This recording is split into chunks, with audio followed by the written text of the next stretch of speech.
Hello, আসসালামু আলাইকুম guys. তো আমরা আজকে আমাদের ওয়েব ডিজাইন কোর্সের 8th পার্ট দেখবো। তো আজকে আমাদের যে টপিক নিয়ে আমরা কথা বলবো এবং কোড করবো সেটা হচ্ছে ফর্মস। যে কোনো ওয়েবসাইটে একটা ফর্মস থাকে সাধারণত, ঠিক আছে? তো ফর্মস কি কি থাকে দেখো, এখানে আমরা লিখে দিচ্ছি। নেম থাকে, যেরকম রেজিস্ট্রেশন করার ফর্ম অথবা লগ ইন করার ফর্ম। তো নেমের ক্ষেত্রে থাকে কিনে ইউজার নেম দিতে হবে, তারপরে ইমেল মানে ইউজারের ইমেল অ্যাড্রেস লিখতে হয়, তারপরে ফোন নাম্বার লিখতে হয়, তারপরে ওয়েবসাইট থাকলে ওয়েবসাইটের ইউআরএল দিতে হয়, তারপরে আবার প্রায়োরিটি থাকে, যেরকম আমরা এখানে আমরা ড্রপ ডাউন মেনু ইউজ করতে পারি, লো, হাই, মিডিয়াম এরকম। তারপরে টাইপ থাকে, ওয়েবসাইট আপডেট থাকে, তারপরে কোনো মেসেজ থাকলে সেই মেসেজটা দিতে হয়। তারপর দেখা যায় একটা বাটন থাকে সাবমিট। এই সাবমিট বাটনটা ক্লিক করলে দেখা যায় যে আমরা যেটা লিখছি, নেম, ইমেল, ফোন, ওয়েবসাইট, ঠিক আছে, প্রায়োরিটি, টাইপ, এগুলো সব কি হয় আমাদের ডাটাবেজে স্টোর হয়, ঠিক আছে? তো আমরা একটা রেজিস্টার পেজ কল্পনা করি। তো এখানে দেখো যে রেজিস্টার একটা পেজ আছে ডান পাশে, create your account, it's free and only take minutes, ঠিক আছে? এখানে আছে first name, last name, email, password, confirm password, তারপরে একটা টিক ব্লু মার্ক দেওয়ার জন্য I accept the term of use and privacy policy. তারপর রেজিস্টার নাও, যখন আমরা রেজিস্টার নাও বাটনটা ক্লিক করি তখন কি হয়, এই ফর্মটা আমাদের ব্যাকএন্ডের সাথে কানেক্টেড হয়। সাধারণত এই সকল ফর্ম তৈরি করা হয় পিএইচপি দিয়ে, ঠিক আছে? বাট আমরা দেখবো যে এইচটিএমএল যদি ইউজ করি সেক্ষেত্রেও কিন্তু আমরা এরকম ফর্ম তৈরি করতে পারি। তো আমরা কিভাবে আমরা আমাদের এইচটিএমএল ইউজ করে এরকম ফর্ম তৈরি করব, ঠিক আছে? তো সেটা আমরা দেখবো আজকে। তো দেখো, আমাদের ফর্ম তৈরি করার যে কিছু কোড থাকে সেটা হলো যে আমাদের ফর্মে এইচটিএমএল এর জন্য প্রথমে একটা কিওয়ার্ড ইউজ করা হয়, ঠিক আছে, বা এইচটিএমএল ট্যাগ ইউজ করে, তাকে বলা হয় ফর্ম। ফর্ম, তারপরে ওপেনিং ফর্ম, তারপরে ক্লোজিং ফর্ম। তো এখানে যে কোনো একটা ফর্মের নাম দিতে হবে, যদি রেজিস্টার ফর্ম থাকে অথবা লগ ইন ফর্ম থাকে, এটা ঠিক আছে। তারপর হবে ইনপুট। ইনপুট দিতে হবে যে তোমরা কি ধরনের ডাটা ইনপুট দিতে চাও। তারপর হলো টেক্সট এরিয়া, যেখানে আসলে নেম, ইমেল, আইডি এগুলো দেওয়া হয়, সেটাকে বলা হয় টেক্সট এরিয়া, ঠিক আছে। তারপরে সিলেক্ট করতে হয়, ঠিক আছে, সিলেক্ট করতে হয়। তারপর থাকে অপশন, তারপরে সেখানে অপশন বসাতে হয় যে হ্যাঁ, লো, মিডিয়াম, হাই হয় কিনা। তারপরে ক্লোজ সিলেক্ট। তো একটা ফার্মের মধ্যে ইনপুট থাকে, তার মধ্যে টেক্সট এরিয়া থাকে, তারপরে তার মধ্যে অপশন থাকে সিলেক্ট করার জন্য। তো এটা হলো আমাদের সাধারণ একটা মেকানিজম যে কোনো ফর্ম ক্রিয়েট করার জন্য, ঠিক আছে। তো এখন আমরা আমাদের অ্যাটম একটা ফর্ম তৈরি করা দেখবো, ঠিক আছে, যে কিভাবে ফর্ম তৈরি করে। তো চলো আমরা অ্যাটম ওপেন করি।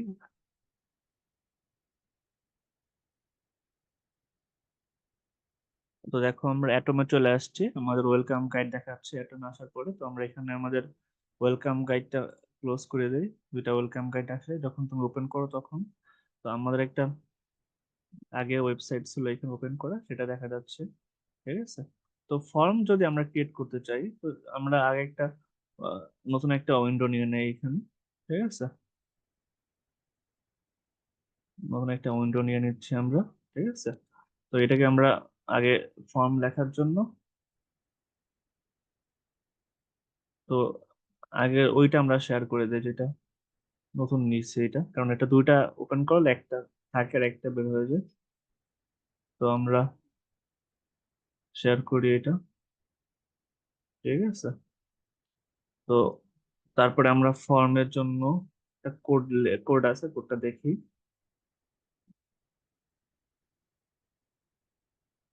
আমরা শেয়ার করছি আমাদের স্ক্রিন।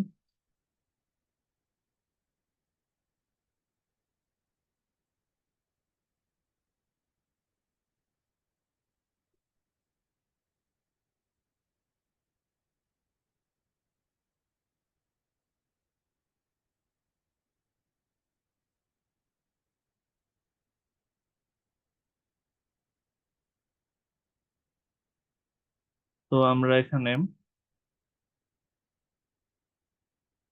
আমাদের একটা ফাইল শেয়ার করে দেই।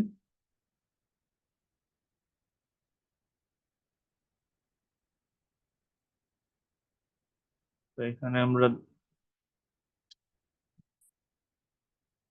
সেভ করে তারপরে আমরা শেয়ার করি, তাহলে বুঝবো তোমরা আসলে ফর্মটা কিভাবে কাজ করছে।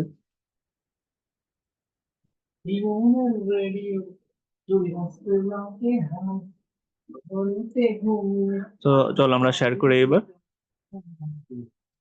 তো দেখো এখানে আমরা আমাদের যে মেকানিজমটা লিখছি এখানে দেখো যে আমরা সাধারণত কি হয় একটা মেকানিজমে প্রথমে ফর্ম দিতে হয়, ঠিক আছে, তারপরে লেবেল দিতে হয় নেমের জন্য, ফার্স্ট নেমের জন্য, ঠিক আছে, তারপরে যেটা করতে হয় সেটা হলো কি যে একটা লাইন ব্রেক ইউজ করতে হয়, বিআর মানে লাইন ব্রেক, ঠিক আছে, যে এক লাইনে জাস্ট শুধুমাত্র নেম থাকবে ফার্স্ট নেম, তারপর একটা টেক্সট দিতে হবে এফ নেম, ঠিক আছে, আইডি দিতে হবে এফ নেম। এই আইডি গুলো যখন ইউজ করা হয় তখন এটা কিভাবে কাজ করে, এই আইডিটা আসলে ব্যাকএন্ডে যখন আমাদের পিএইচপি ইউজ করি আমরা, তো ব্যাকএন্ডে এই নেমটাও নিয়ে নেয়, ঠিক আছে, যখন আমরা ইনপুট দেই সাবমিট করি তখন, ঠিক আছে। তো তারপরে এটাও ব্রেক করে দিলাম, তারপরে আছে আমাদের লাস্ট নেম, লাস্ট নেমের জন্য দেওয়া হবে, তারপরে এখানে দেখা যাবে ইনপুট টাইপ টেক্সট, যেটা হবে কি লাস্ট নেম এল নেম তারপরে ফর্ম, ঠিক আছে। এটা হলো জাস্ট নামের জন্য। আবার যদি তুমি চাও যে তুমি আইডি ইমেল আইডি জন্য নিবা, তাহলে কি করবে, এটা কন্ট্রোল সি দিয়ে কপি করে কন্ট্রোল ভি তে পেস্ট করে তারপরে জাস্ট নেম জায়গায় ইমেল বসায় দেবা, ঠিক আছে। তো ইমেল তো এতটা লাগবে না, জাস্ট একটা লাগবে, তো আমি জাস্ট এখানে লিখবা যে ইমেল, নেম না লিখে জাস্ট লিখবা ইমেল,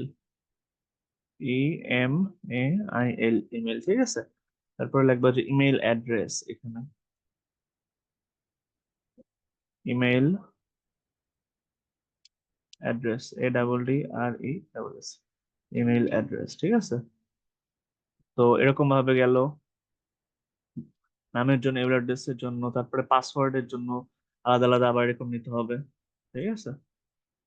তো এরকম ভাবে আসলে ফর্মের কাজগুলো হবে, নেম, ইমেল অ্যাড্রেস, ঠিক আছে, পাসওয়ার্ড তুমি যা দিতে চাও, তারপরে একটা বাটন ক্রিয়েট করতে হবে এরকম। তো আজকে আমাদের যে টপিকটা ছিল জাস্ট আমাদের এখানে যে এটা কিভাবে তৈরি হয় তার স্ট্রাকচারটা কেমন, ঠিক আছে। তো আমরা এখানে স্ট্রাকচারটা দিয়ে দিলাম যে ফার্স্ট নেম, তারপরে হলো লাস্ট নেম, ঠিক আছে, তারপরে হলো ইমেল অ্যাড্রেস, ঠিক আছে। আর এগুলো কি হবে, যেখানে আমরা এফ নেম ইউজ করছি, আইডি গুলো ইউজ করছি এফ নেম, তো এই এফ নেমটা আবার দেখা গেছে যে এল নেম আইডি ইউজ করছি, ঠিক আছে। তো এটা কি করবে, তো এটার জন্য যে এটা ব্যাকএন্ডে কাজ করবে, তো এখানে আমাদের আমাদের ইমেল অ্যাড্রেসের ক্ষেত্রে আমরা এটা দিয়ে দিতে পারি এখানে। তাহলে আমাদের যখন এটা আমরা এইচটিএমএল না করে পিএইচপি করে কাজে লাগবে, ঠিক আছে, ইমেল অ্যাড্রেস টেক্সট হবে, তাহলে এখানে হবে কি ইমেল, আইডিটা এরকম ভাবে চেঞ্জ হবে ইমেল, ঠিক আছে, তাহলে এটা হবে কি এখানে ইমেল, ঠিক আছে। তো এরকম ভাবে আমাদের আইডি গুলো চেঞ্জ হবে, যখন তুমি নেম থাকবে টেক্সট আকারে তখন টেক্সট, ইনপুট টাইপ টেক্সট, আবার যদি এরকম থাকে ড্রপ ডাউন বক্স সেক্ষেত্রে থাকবে যে রোলের মতো থাকবে 1 2 3, ঠিক আছে। তো এরকম ভাবে আমাদের ফর্ম গুলো আমরা ক্রিয়েট করতে পারি।